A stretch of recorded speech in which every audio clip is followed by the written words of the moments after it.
A escola de Frankfurt foi uma espécie de posto avançado na América do socialismo europeu. William Weizenberg, com mais alguns bolcheviques, fundou a escola de Frankfurt. Os dois principais membros são Herbert Marcuse e Franz Neumann. Franz Neumann era na verdade um agente soviético. Seu propósito era dominar todo o sistema educacional do Ocidente e particularmente dos Estados Unidos. Bertrand Russell, que trabalhou com a escola de Frankfurt, disse: usando técnicas psicológicas para ensinar as crianças, seremos capazes de produzir uma convicção inabalável de que a neve é preta. Eles estabeleceram uma escola aqui. Com a ajuda de John Dewey, ele traz estes alemães para a América em 1933, e despeja-os em Princeton, Berkeley e Brandeis, para ir atrás da educação e mídia. Os objetivos eram o ensino da homossexualidade e sexualidade para as crianças, a promoção do consumo excessivo de álcool e, o maior de todos, a destruição da religião nos Estados Unidos. Eles basicamente iniciaram a deterioração da sociedade. William Weizenberg disse: nós vamos fazer o Ocidente tão corrupto a ponto de ferir. Eu amo passar o tempo com minha família. 04 de julho, beisebol e torta de maçã. E minha mente não consegue sequer compreender que havia grupos de intelectuais nos anos 30 conspirando e planejando como eles fariam a América tão corrupta a ponto de ferir. Há certas linhas e limites, e a esquerda sempre os empurra tão forte e longe quanto podem, e vão proteger qualquer pornógrafo, qualquer depravado, qualquer forma cultural negativa que encontrarem, para basicamente degradar a cultura. E isso se alinha com o feminismo de hoje, um desejo da escola de Frankfurt, para destruir uma sociedade patriarcal para uma sociedade matriarcal. Em outras palavras, remover o pai como provedor amoroso, disciplinador, discipulador, líder de sua casa, onde você incute virtudes, integridade e modéstia, que foi desmantelada de propósito, porque se pudessem destruir a família, poderiam destruir uma nação. E em vez de ter um pai que lidera, discipula, protege a casa e dá provisão à família, o governo toma seu lugar como um estado babá. A escola de Frankfurt desenvolveu o conceito de marxismo cultural. Você penetra a cultura, assume seu comando e então todo o resto se seguirá. Eles fizeram isso e hoje nós temos a revolução cultural completa. Tanto que os americanos estão familiarizados com a frase faça amor, não faça guerra, que na verdade é de Herbert Marcuse da escola de Frankfurt. Então eles foram atrás da educação, da mídia, e foram muito bem sucedidos na mudança de visão do mundo inteiro, sobre os americanos, o que eles chamam de politicamente correto. Mas na verdade é o marxismo cultural, com o objetivo de destruir o cristianismo, criar o caos e então seguir para seu objetivo final, do marxismo cultural ao marxismo tradicional, que é o socialismo. A maior parte da estratégia para refazer a América desde dentro começou com Antônio Gramsci, que escreveu mais de 2.000 páginas na década de 30 explicando como derrubar a cultura judaico-cristã desde dentro. O plano que ele sugeriu é o foco principal da esquerda desde então. Antônio Gramsci foi um filósofo neo-marxista. Antônio Gramsci era um comunista italiano. Gramsci é provavelmente o maior causador de problemas no mundo. Ele provavelmente é mais responsável pelos nossos males sociais do que qualquer outra pessoa no planeta. Ele sabia da importância de minar a moral e o caráter de nosso país. Como a América tinha uma forte herança cristã, eles tinham que atacar a cultura, mudar a cultura. Até mesmo inserir pornografia em áreas que as pessoas normalmente não aceitariam. Ele disse: nós vamos destruir o Ocidente, destruindo sua cultura. Vamos nos infiltrar e transformar a sua música, sua arte e sua literatura contra eles próprios. Isso significa penetrar nas universidades. Você escreve os livros, os romances, a poesia, a música, a crítica literária. E controlando a cultura, você pode mudar o pensamento das gerações seguintes. Ele diferia de Marx, em vez de, por exemplo, destruir a igreja ou outras instituições básicas. Ele disse para infiltrá-las e usá-las para mudar a cultura. O que Gramsci dizia é que a maneira que o governo e a sociedade se perpetuam. É através das igrejas, porque elas estabelecem os padrões e moldam a vida das pessoas, as regras e como as famílias deviam ser estruturadas. Ele não queria uma revolução nas ruas, que seria derrubada pela polícia no dia seguinte. Ele queria mudar a sociedade a longo prazo, para que a revolução acontecesse sem que percebêssemos. Os comunistas têm sido muito eficazes na promoção de sua ideologia, em Hollywood e nos meios de comunicação de massa. E eu acho que ele estava certo, foi exatamente o que aconteceu. É o que tem funcionado e está funcionando agora. E é daí que vem muitas pessoas. E essa é a grande história de sucesso do comunismo nos últimos 50 anos. São os professores, educadores e os jornalistas, que são a tropa de choque de Gramsci do futuro. E um dos principais discípulos de Gramsci, Saul Alinsky, tornou-se um dos mais influentes radicais da década de 60. Saul Alinsky era um radical de destaque na Chicago dos anos 30. Ele trabalhou de perto com o Partido Comunista. Ele costumava treinar com Hitler no campo de tiro com Leon Desprez, que mais tarde foi um mentor de Barack Obama. E eles treinavam tiro porque sabiam que a revolução estava próxima. Mas ela não veio então, eles tiveram que ser um pouco mais sutis. Saul Alinsky foi chamado por um organizador comunitário para criar agitação. Ele disse: você será acusado de ser um agitador, e isso é exatamente o que você é, ponto. Ele queria os pobres e os ricos brigando uns com os outros. Até que um dia eu estava assistindo a um filme antigo, sobre a Segunda Guerra Mundial, e eu percebi que o que a esquerda tem feito na América é colocar pobres contra ricos, negros contra brancos, e jovens contra velhos. É a mesma tática usada por Hitler para desunificar a Alemanha. Veja, eles sabiam que não eram fortes o suficiente para conquistar um país unificado. Então eles separaram a Alemanha em pequenos grupos. Eles usaram o preconceito como arma para paralisar o país. Lembre-se disso quando ouvir esse tipo de conversa. Alguém vai ganhar algo com isso, e não vai ser você. E eles usam o conflito como justificativa por mais governo, para parar o caos. Então, eles criam o caos, e então se apresentam como solução para o caos. E como o Dr. Schleifer diz, uma vez que este caos vem, a maioria das pessoas vai ceder ao autoritarismo, porque eles não querem o caos. Seu livro era uma espécie de manual de campo para estas organizações ativistas, onde o presidente Obama estudou e ensinou em cursos por 4 anos em Chicago como organizador de comunidades para a ACOB. Como eu estava lendo regras para radicais, para ver de onde Obama vinha, fui dar uma olhada na dedicatória no começo do livro. E vejam o que eu encontrei. E que não esqueçamos, pelo menos um reconhecimento rápido com o primeiro radical conhecido pelo homem, que se rebelou contra o establishment e fez isso de forma tão eficaz, que pelo menos ganhou seu próprio reino, Lúcifer. Saul Alinsky e Antônio Gramsci influenciaram incrivelmente o nosso presidente e nossa sociedade. E ele dedica seu livro abertamente a Lúcifer, Satanás. Acho que isso diz mais sobre onde suas ideias e planos são baseados do que qualquer outra coisa.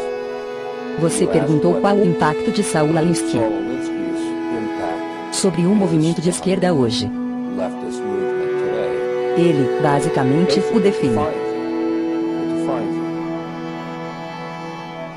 Saul Alinsky pegou as melhores ideias de Gramsci e da socialista Fabiana, as combinou, reembalou e vendeu-as aos radicais dos anos 60.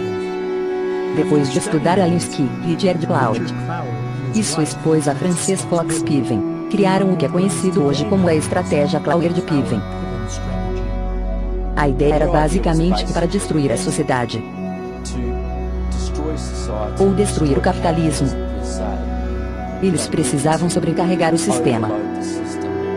A ideia era fazer com que todo mundo dependesse do Estado.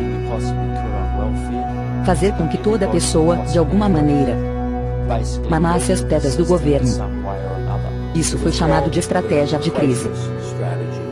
E tornou-se muito conhecido por ativistas e radicais nos anos 60. Eles publicaram um artigo em maio de 1966 da revista Nation, chamado O Peso dos Pobres, em que delinearam sua estratégia. Rapke leu esse artigo e criou o que hoje conhecemos como Acorn. E, claro, Claude Piven estava estudando Saul Alinsky.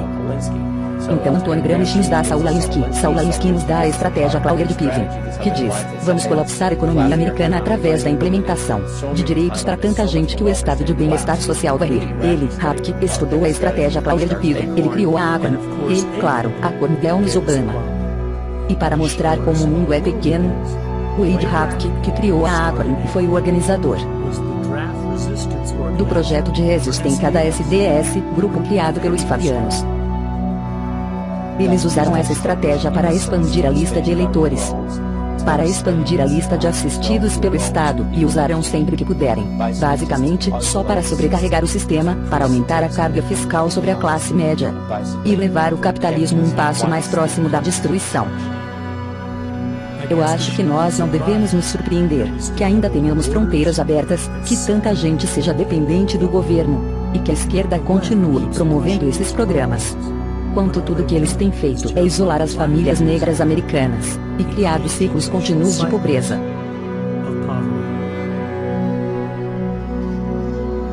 O último grupo que tem trabalhado ao lado dos socialistas fabianos e da Escola de Frankfurt, utilizando a abordagem de Gramsci, é o Partido Comunista Americano. Provavelmente, o livro mais importante sobre este assunto é o livro Em Direção à América Soviética, de William Z. Foster. Ele próprio era o chefe do Partido Comunista. Ele se candidatou para presidente dos Estados Unidos em 1932, mas no livro Em Direção à América Soviética ele literalmente estabelece a cada capítulo o que é necessário para construir uma USSA, e não apenas uma União Soviética. Dois dos movimentos que eles começaram nos Estados Unidos têm desempenhado um papel significativo na destruição das nossas famílias e em acabar com a nossa moralidade. O movimento feminista. Betty Friedan é tida como a criadora do movimento feminista no país. O objetivo real era atacar as donas de casa em tempo integral, para tirá-las de casa, para fazê-las pensar que viviam vidas tristes, para fazer as mulheres se sentirem vítimas. É a ciência da vitimologia. E isso é tão lamentável, porque a mulher americana é a classe mais privilegiada que já viveu na face da Terra. E dizer que elas são vítimas de um patriarcado opressivo e injusto é uma grande mentira. Mas, infelizmente, é o que eles têm ensinado às mulheres jovens já há muito tempo. Enquanto Betty Friedan promovia seu livro A Mística Feminina, ela dava a entender que era uma dona de casa frustrada e só ajudar outras mulheres. Mas mais tarde, na década de 90, descobriu-se que ela era na verdade uma propagandista radical do Partido Comunista e uma dedicada defensora de Stalin. Então, quando ela havia descrito a família americana como um campo de concentração confortável, não foi por causa de sua experiência em casa, era porque ela estava apenas fazendo a sua parte para desmantelar as nossas famílias. O movimento homossexual. Eu sou um estudante do comunismo e os comunistas criaram grupos e sociedades diferentes. A sociedade que eles criaram para promover a homossexualidade nos Estados Unidos foi chamada de Sociedade Mattachine, e foi fundada por Henry Rey, um dos principais membros do Partido Comunista. Então, já que eu estava estudando e ensinando a questão do comunismo, bastava seguir pistas e de repente eu notei: o que é essa tal Mattachine? Eu nunca ouvi falar desta Sociedade Mattachine. Era a organização criada por Henry Rey para se infiltrar na cultura dos Estados Unidos, para tornar a homossexualidade normal. Sempre foi um movimento dominado pela esquerda. E todos esses movimentos ismos, você descobre que há um comunista ou socialista por trás de cada um deles. E você sempre encontra os alvos, que é basicamente a unidade da família tradicional. A guerra ainda está contra a família. Se for no Manifesto Comunista de Karl Marx ler com atenção, a guerra é contra o que eles chamam de família burguesa, que era na verdade a família bíblica, pai, mãe e filho. Eles querem infiltrar através do casamento. Eles querem mudar a definição e significado do casamento, porque o caminho para essa utópica engenharia social está bloqueada pelos valores da nossa civilização cristã, que é ensinada através do casamento. E assim a esquerda só tem que destruir a família, porque se há algo que vai impedir que a esquerda realize sua agenda, são famílias nucleares saudáveis e fortes. Então, a partir da Sociedade Socialista Fabiana, a Escola de Frankfurt, Antônio Gramsci, e do Partido Comunista Americano, a partir destes quatro, você vai encontrar conexões para quase todas as pessoas e organizações esquerdistas dos Estados Unidos. A sua influência é inacreditável.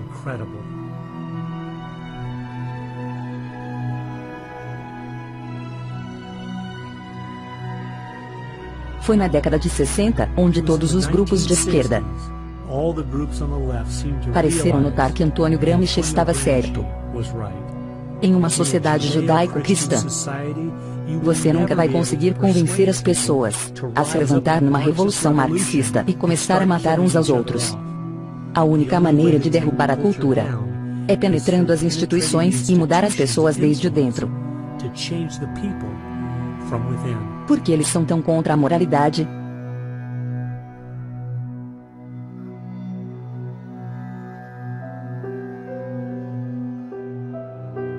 Acho que a maior surpresa que eu tive ao estudar esses quatro grupos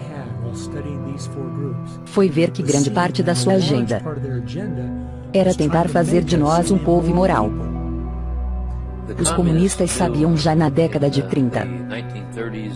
Desde então, e os esquerdistas sabem hoje, que se você quebrar as tradições culturais, as regras básicas de moralidade, então é muito mais fácil de manobrar as pessoas em diferentes direções, que são contrárias ao bem da sociedade. Eles perceberam que tudo faz parte da mesma estrutura. Suas ideologias trabalham juntas para destruir as famílias, para destruir a santidade da vida humana, o valor da vida humana, para destruir a ideia de que há um Deus a quem devemos prestar contas. Eles estão, na verdade, validando a visão de mundo judaico-cristã, pelas coisas que eles atacam, no esforço para destruir a nossa cultura que eles sabem que tem de perseguir as coisas que a cultura judaico-cristã mais honra e valoriza. Moralidade, crença em Deus, fé, importância da família, santidade da vida e do casamento. É incrível que os nossos inimigos tenham visto que a nossa moralidade é a nossa maior força, e ainda assim muitos americanos parecem não viram. Moralidade é ter o caráter de fazer o que se deve fazer, em vez do que você tem a liberdade de fazer. E essa é a única maneira que a liberdade funciona. Não se pode dar liberdade a um povo sem moralidade, ou eles irão se autodestruir. E é isso que vemos acontecer na América hoje. A base de tudo é liberdade e livre iniciativa são simplesmente fruto da árvore da moralidade. Nossos pais fundadores entenderam claramente este princípio. Nossos inimigos também. Nossa Constituição foi feita somente para um povo moral e religioso. É totalmente inadequada para o governo de qualquer outro. José Adams, segundo presidente dos Estados Unidos. Há um fato importante que precisamos encarar. Se Ronald Reagan fosse presidente, se tivéssemos impostos baixos e uma defesa nacional forte, o navio certamente não estaria naufragando tão rápido como ele está agora, mas ainda iria afundar. Uma economia em expansão não cuida dos maiores problemas que enfrentamos. 50% dos casamentos terminam em divórcio, 40% das crianças nascem fora do casamento, mais de 3 mil mulheres por dia abortam seus bebês, 19 milhões de novos casos por ano de doenças sexualmente transmissíveis. As escolas que ensinam às crianças que tudo é relativo, não há certo ou errado. E não para por aí. Eu li recentemente em nosso jornal local que nos últimos 12 meses, quase 7% dos estudantes do ensino médio no meu estado tentaram cometer suicídio. A nossa sociedade está caindo aos pedaços. Admitamos ou não.